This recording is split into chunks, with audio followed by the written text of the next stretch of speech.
Friends, welcome to ఈ smart knowledge hub daily current affairs and GK and tech. Video చూసే వాళ్ళందరూ మన channel subscribe చేయండి friends. వీడియోని లైక్ చేయండి, మీ ఫ్రెండ్స్ అండ్ ఫ్యామిలీకి షేర్ చేయండి ఫ్రెండ్స్. మన ఛానల్కి సపోర్ట్ చేయండి. కాంపిటేటివ్ ఎగ్జామ్లో కరెంట్ అఫైర్ అనేది job deciding factor friends. So channel support చేయండి. ఈరోజు తేదీ 28 నవంబర్ 2024. ఈరోజు ప్రధానంగా మనం కరెంట్ అఫైర్స్ అండ్ జీకే చూద్దాం. 2024 సంవత్సరానికి గాను FABA లైఫ్ టైమ్ అచీవ్మెంట్ అవార్డును డాక్టర్ సౌమ్య స్వామినాథన్ అందుకున్నారు. FABA అనగా the federation of Asian Biotech associations. సాంకేతిక పరిశోధనలు, నాయకత్వ విభాగాల్లో అందించిన సేవలకు గాను సైమెంట్ లిమిటెడ్ వ్యవస్థాపక చైర్మన్ BVR మోహన్ రెడ్డికి golden peacock award for life time achievement పురస్కారం లభించింది. మాల్దీవులకు భారత హై కమిషనర్గా IFS అధికారి అయిన G బాలసుబ్రమణ్యం నియమితులయ్యారు. ప్రస్తుతం ఈయన నైజీరియాకు హై కమిషనర్గా పనిచేస్తున్నారు. ప్రస్తుత మాల్దీవుల అధ్యక్షుడు మహమ్మద్ మొయిజ్. మాల్దీవుల రాజధాని మాలే. మాల్దీవుల కరెన్సీ మాల్దీవియన్ రూపియా. బ్రెజిల్లో భారత రాయబారిగా దినేష్ భాటియా నియమితులయ్యారు. ఈయన ప్రస్తుతం అర్జెంటీనాలో భారత రాయబారిగా పనిచేస్తున్నారు. ప్రస్తుత బ్రెజిల్ అధ్యక్షుడు లులా డిసిల్వా. బ్రెజిల్ రాజధాని బ్రెసిలియా. Brazil currency riyal.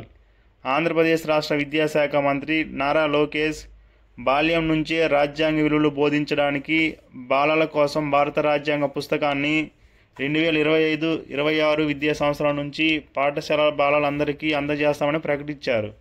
పిల్లలందరికీ సులభంగా అర్థమయ్యే భాషలో ఈ రాజ్యాంగ పుస్తకం రూపొందించనున్నారు.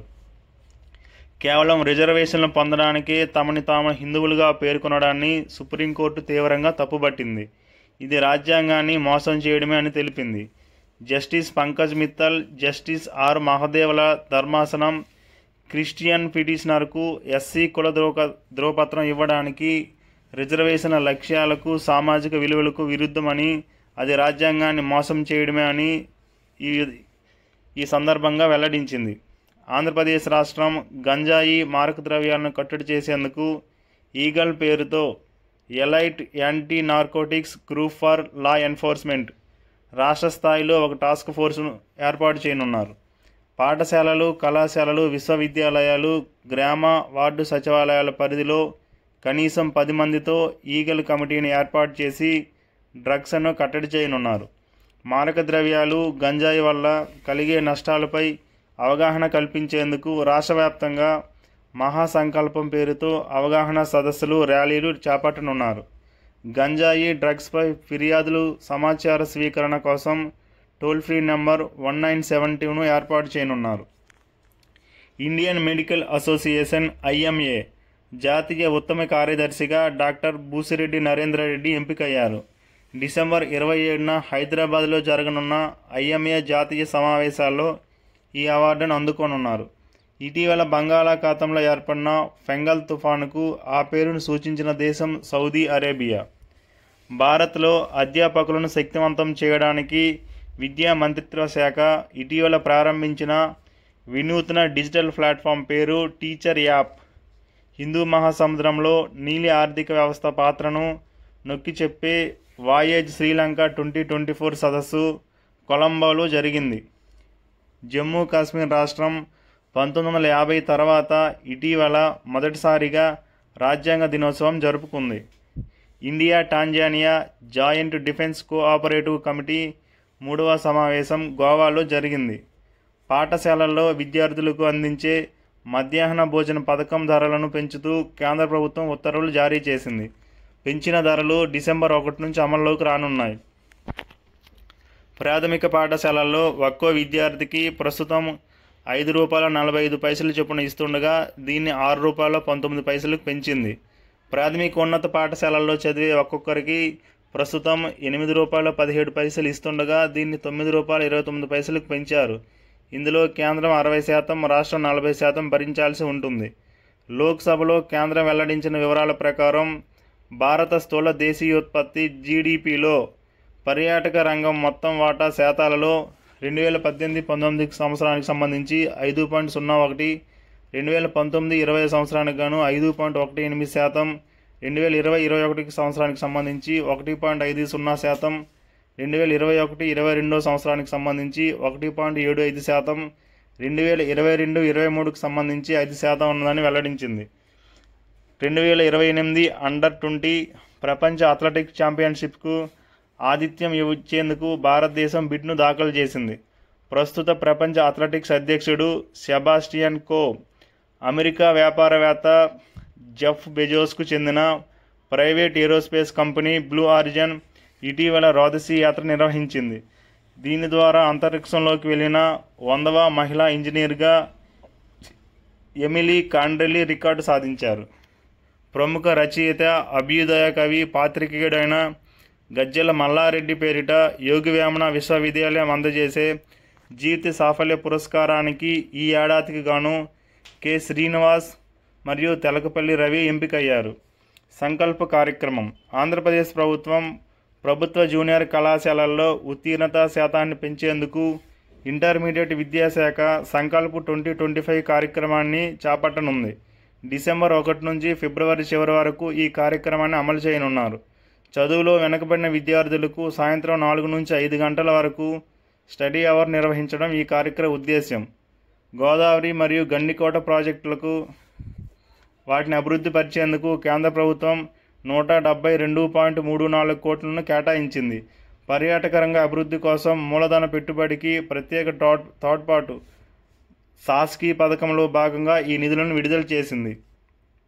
పౌల్ట్రీ ఇండియా అంతర్జాతీయ ప్రదర్శన వేడుక 27 నవంబర్ 2024న హైదరాబాద్లో ప్రారంభమైంది.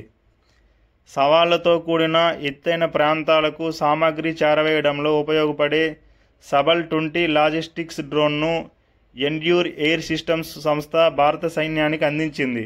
ఈ సంస్థ 2018లో ఐఐటి కాన్పూర్ ప్రాంగణంలో ఏర్పాటు చేశారు. రక్షణ మరియు పౌర అవసరాలకు ఉపయోగపడేలా ప్రత్యేక డ్రోన్లను తయారు చేస్తుంది ఈ సంస్థ. ఈ డ్రోన్లు మానవరహిత హెలికాప్టర్లా పనిచేస్తూ 20 కిలోల వరకు బరువును మోసుకెళ్లగలవు. బ్రిటన్లో మోదీలాగ్ పుస్తకాన్ని ఆవిష్కరించారు. ఈ పుస్తకాన్ని డాక్టర్ అశ్విని ఫెర్నాండెజ్ రాశారు. ఈ పుస్తకంలో 33 అధ్యాయాల్లో వివిధ రంగాల్లో భారత్ సాధిస్తున్న ప్రగతిని వివరించారు. ప్రధాని మోడీ నాయకత్వంలో భారత్ సాధిస్తున్న ప్రగతి, మన్ కీ బాత్ వంటి రేడియో కార్యక్రమాల ద్వారా మోడీ ప్రజలకు చేరువవుతున్న తీరుపై ఈ పుస్తకం రాయబడింది. ఈ పుస్తక ఆవిష్కరణ లండన్లోని నెహ్రూ కేంద్రంలో జరిగింది. సరుకు రవాణాకు, కార్గోలో ఉపయోగపడే విద్యుత్ త్రిచక్ర వాహనాల కొనుగోలుదారులకు సబ్సిడీ ఇచ్చే పథకమే పీఎం ఈ-డ్రైవ్. ఈ పథకాన్ని సెప్టెంబర్ 2024లో ప్రారంభించారు. ఈ పథకంలో భాగంగా మొదటి విడతలో ఒక్కొక్క వాహనానికి 50,000 రూపాయల సబ్సిడీతో 80,546 వాహనాలు అందించారు. రెండవ విడతలో అందించే సబ్సిడీని ఒక్కొక్క వాహనానికి 25,000కు తగ్గించారు. ఈ దాఖిల్ పోర్టల్ వినియోగదారులు సులభంగా మరియు వేగంగా మరియు ఖర్చు లేకుండా ఫిర్యాదులు చేసేందుకు గాను కేంద్ర ప్రభుత్వం తీసుకువచ్చిన పోర్టలే ఈ దాఖిల్. దేశవ్యాప్తంగా అన్ని రాష్ట్రాలు మరియు కేంద్రపాలిత ప్రాంతాల్లో ఈ దాఖిల్ పోర్టల్ సేవలు అందుబాటులోకి రానున్నాయి. ఇందులో భాగంగానే వినియోగదారులు కేసు నమోదు చేసేందుకు వీలుగా ఈ జాగృతి పోర్టల్ను కూడా అందుబాటులోకి తీసుకురానున్నారు. వినియోగదారుల సమస్యల పరిష్కారం కోసం 2020 సెప్టెంబర్ 7న ఈ దాఖిల్ పోర్టల్ను ప్రారంభించారు. టెలికాం గేర్ తయారీ సంస్థ అయిన ఎరిక్సన్ తాజా నివేదిక ప్రకారం 2024 చివరకు భారత్లో 5G వినియోగదారుల సంఖ్య 27 కోట్లకు చేరువవుతుందని, 2030 సంవత్సరం నాటికి 3 రెట్లు వృద్ధి చెంది 97 కోట్లకు చేరుతుందని అంచనా వేసింది. 2030 సంవత్సరం నాటికి అంతర్జాతీయ 5G ఖాతాదారుల సంఖ్య 630 కోట్లకు చేరవచ్చునని తెలిపింది. 2027 సంవత్సరం నాటికి అంతర్జాతీయంగా 4G చందాదారుల సంఖ్యను 5G వినియోగదారులు అధిగమించే అవకాశం ఉందని వెల్లడించింది. 2024 సెప్టెంబర్ 12, 13వ తేదీల్లో G20 దేశాల వ్యవసాయ మంత్రుల సమావేశం బ్రెజిల్లోని కుయాబాలో జరిగింది.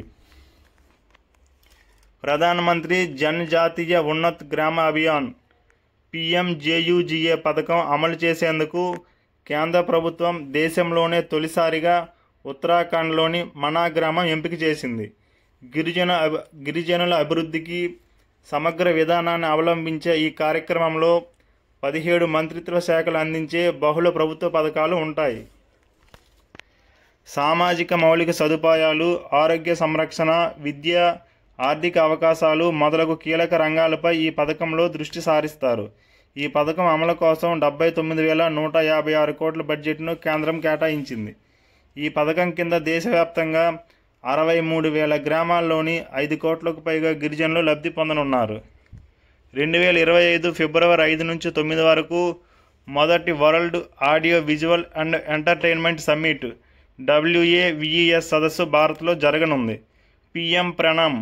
ఈ పథకంలో భాగంగా కేంద్ర ప్రభుత్వం రసాయనిక ఎరువుల స్థానంలో ప్రత్యామ్నాయంగా నానో యూరియా, నానో DAP, సేంద్రియ ఎరువులు లాంటి స్థిరమైన పద్ధతులను పాటించేలా రాష్ట్రాలను ప్రోత్సహిస్తుంది.